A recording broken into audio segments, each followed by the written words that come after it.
मेरी जिंदगी में एक ऐसा लम्हा आया जो मैं कभी नहीं भूल सकता। ये बात कुछ साल पहले की है, जब मैं अपनी यूनिवर्सिटी की छुट्टियों में अपने गांव गया था। गांव के एक कोने में एक पुरानी हवेली थी, जिसमें लोग कहते थे कि कोई नहीं रहता। लोगों का कहना था कि वहां अजीब व गरीब आवाजें सुनाई देती हैं और अंधेरा होते ही वहां कुछ न कुछ गलत होने लगता है।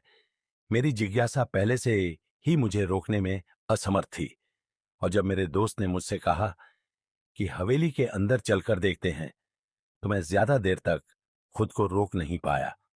हम रात के वक्त चांदनी रात में उस हवेली के अंदर गए। अंदर का नजारा बहुत ही अजीब था।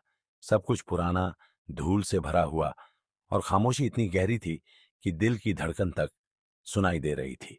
हम हवेली के अंदर घुसकर चल रहे थे कि अचानक एक ठंडी हवा का झोंका आया और दरवाजा अपने आप बंद हो गया।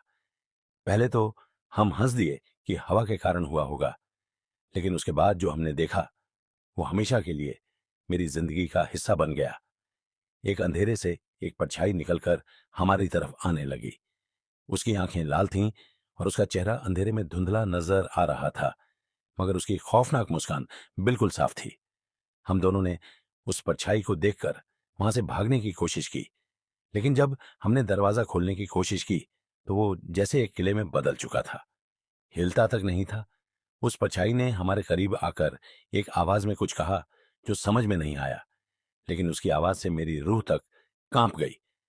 उस लम्हे में मुझे एहसास हुआ कि ये कोई इंसान नहीं था, बल्कि कुछ और था, जो इंसानी जिस्म में नहीं था।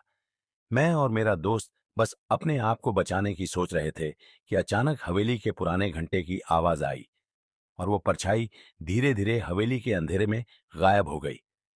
हमने झट से दरवाजा खोला और भागकर वहां से निकल आए।